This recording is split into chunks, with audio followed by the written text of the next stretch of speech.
Pessoal, primeiro ano, vamos começar agora então a aula 12, ligações químicas, ligações iônicas, regra do octeto, tá?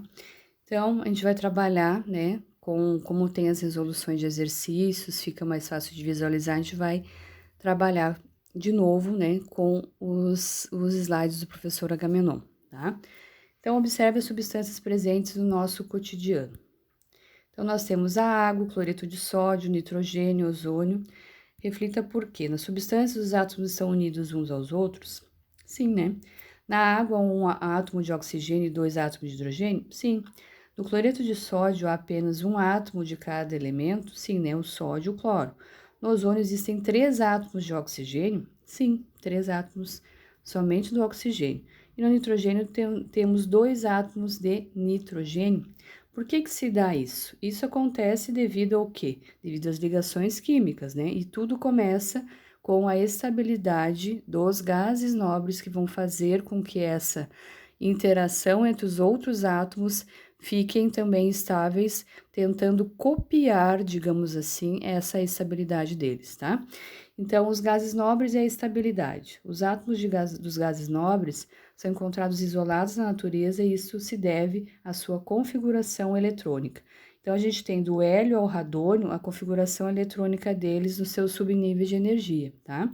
Então, quando mostrado ali aquelas partes dos átomos de cada um deles em amarelo, mostra quais vão ser os elétrons na sua camada de valência, né?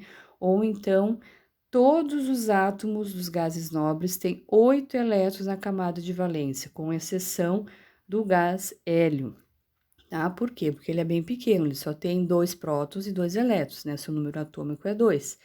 Então, se vocês estão vendo ali um S2, o 2 em amarelo corresponde ao número atômico dele. O neônio, né? 2S2, 2P6, 6 mais 2, 8. E assim por diante até o radônio. Todos que configuram a última camada desse gás nobre vai configurar, então, uma regra chamada regra do 8. Todos os átomos da família 1, 2, da 13 até a 17 seguem essa configuração, né? Claro, com algumas exceções, como por exemplo o hidrogênio, o boro, o berílio, que não seguem exatamente essa regra, tá? Deu 8 elétrons na última camada para ficar estável e para formar as ligações químicas, tá? Mas geralmente é 8. Então, átomos ou íons com essa configuração eletrônica são estáveis, tá? Os átomos não estáveis se unem a outros átomos a fim de adquirir essa configuração eletrônica estável. Essa é a teoria do octeto. Então, sempre tem que lembrar do 8 na última camada ou chamada camada de valência. Nessas uniões, os átomos devem ganhar ou perder elétrons da sua última camada. Então, o que acontece? Ali a gente tem o sódio e o cloro. O cloro, né, o sódio é um metal da família 1. Então, por regra e pela sua configuração eletrônica, nós temos na família 1 sempre um elétron para doar. Os metais tendem a doar elétrons. Então, o sódio, ele vai doar esse 1 que está sobrando dele para ficar com 8 elétrons na última camada e ficar estável. O cloro, ele é lá da família 17, ele tem 7 elétrons na camada de valência e, portanto, sendo um não metal, ele vai ter a propriedade do quê? De atrair os elétrons para si, tá? Eles são mais eletronegativos, certo? Então, o que acontece? Para completar essa camada de valência, o cloro vai atrair esse um elétron do sódio para ele para ficar com 8 na última camada. Assim, os dois vão formar uma ligação química e vai ter então a formação de moléculas ou de retículos cristalinos e assim formar uma substância química, através da junção de ligações entre os átomos, formando as moléculas, formando os retículos cristalinos e assim formando então qualquer composto químico. Então é assim que acontece, ó. Se o sódio doou carga elétrica, ele vai ficar positivo, vai se tornar um cátion. E como o cloro vai receber carga negativa, ele vai se tornar um ânion, né? Um íon negativo, certo? O sódio perdeu elétron, o cloro ganhou elétron.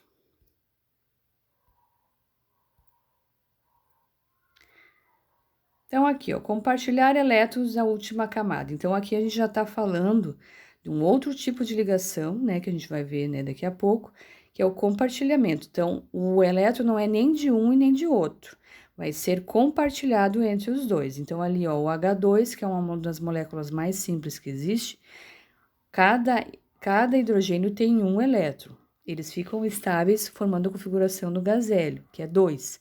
Então, cada um deles fica com 2 formados, que são colocados naquele quadradinho vermelho ali. Os átomos de hidrogênio compartilham elétrons. Os átomos com menos de 4 elétrons na última camada devem perder esses elétrons, formando um cátion estável. Tá? Então, a gente tem ali o exemplo do sódio, do alumínio, tá? Mais de 4 elétrons na última camada devem ganhar elétrons até completar o octeto, formando um ânion estável. Então, a gente tem um exemplo, né, do enxofre e do cloro. Então, geralmente, o que acontece? Metais da família 1 e 2, eles vão doar elétrons, seguindo a sua ordem, 1, 2. Família 1 doa 1 elétron, família 2 doa 2 elétrons. Família 13, que é do alumínio, vai perder, né, vai doar 3 elétrons, tá? Isso dentro da parte também da configuração eletrônica para ligação iônica, tá? E nós temos ali os não metais. Os não metais geralmente ganham elétrons, então a gente vai completar a camada de valência deles. Então, ganha 2 elétrons ali para o enxofre, porque ele já tem 6 na última camada, ó. 3s2, 3p4. 4 mais 2, 6. Faltam 2, então ele tem que ganhar 2 para completar 8. A mesma coisa para o cloro, só que o cloro é 1. 5 mais 2, 7. Então, falta 1, ele tem que ganhar um elétron de um metal. Então, exercício aqui.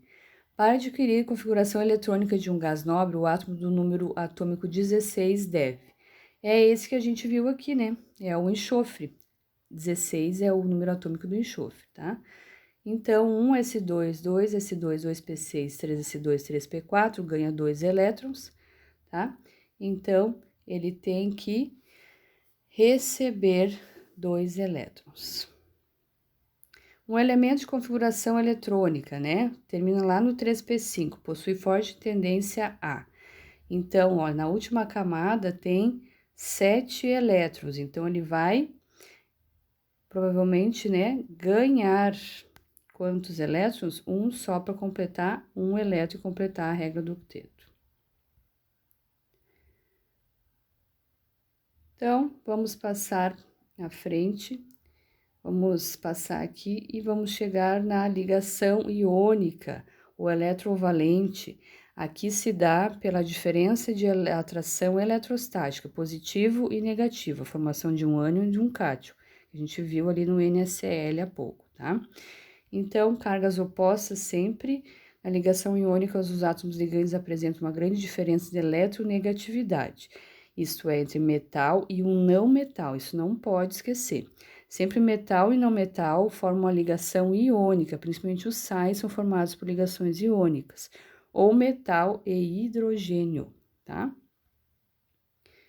Então, aqui é o exemplo da ligação entre o sódio e o cloro. A gente viu antes a distribuição eletrônica do subnível de energia do cloro e do sódio. O sódio tem número atômico 11 e o cloro 17. Um vai perder elétron, né, como visto anteriormente que eu já falei, e o outro vai receber elétron. Então, ó, 3s1. Se ele doar esse elétron, fazendo a soma ali da sua configuração eletrônica, 6 mais 2, né, que a gente vai ter ali no total, a gente vai ter na última camada, então, 8. 6 mais 2, 8. O cloro, na sua última camada, ele tem 2 mais 5, 7. Ele precisa ganhar 1 para completar 8. Então, é sempre seguindo a regra do 8. Um para perder para ficar com 8, outro para ganhar para ficar com 8. E assim se dá a ligação ali, formação de 2 íons, um positivo e outro negativo. No final, a gente tem, então, cloreto de sódio, que é essa fórmula aqui, sem as cargas positivo e negativo.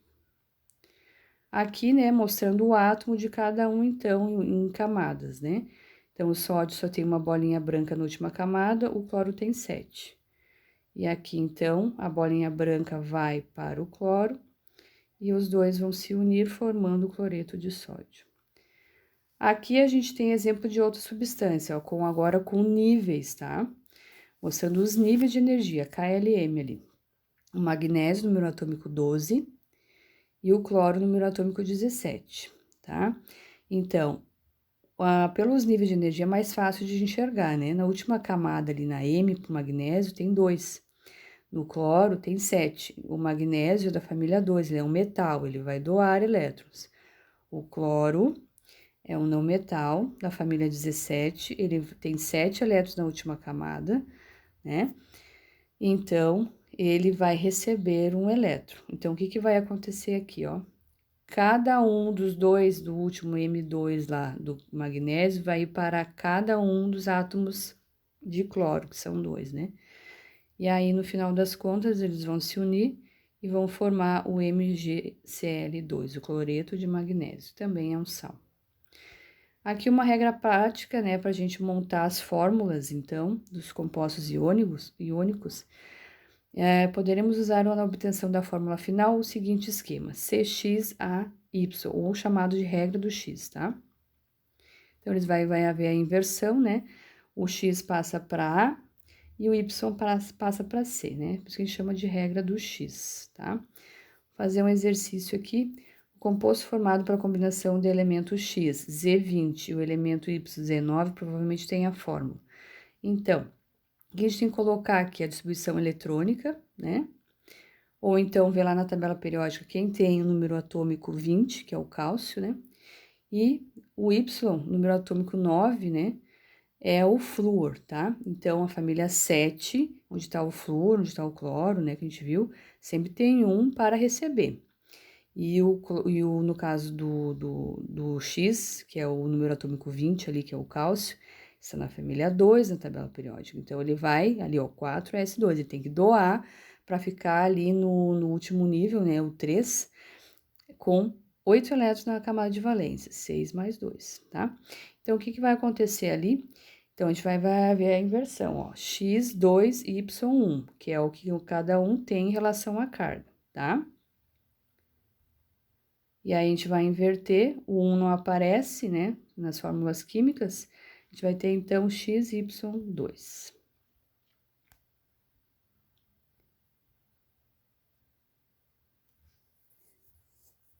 No composto é formado pelo cátio X e ânion Y, com fórmula química representada por X2Y3. A respeito desse composto, assinale a alternativa correta.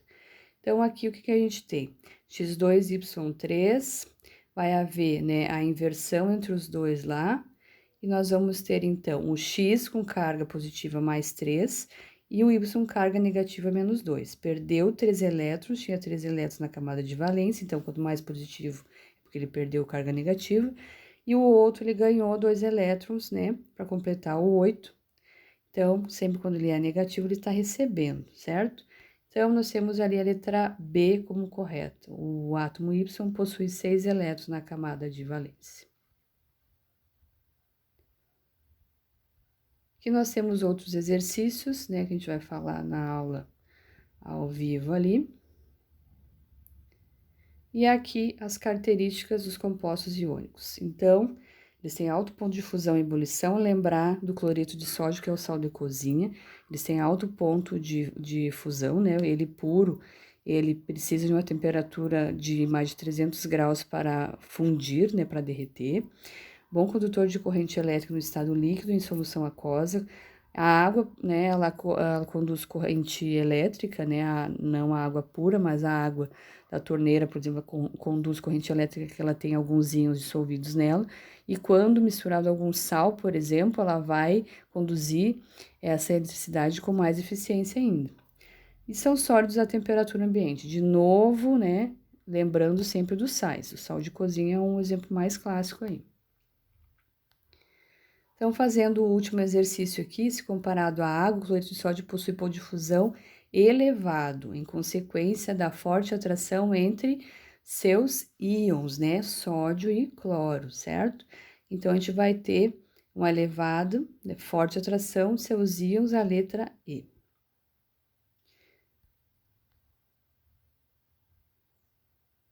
Aqui ainda fala sobre o ponto de fusão e as fórmulas, né, que a gente vai fazer lá, e vai fazer na aula ao vivo, tá? Então, a gente encerra aqui a aula número 12, começando ligações químicas, ligações iônicas. Até mais.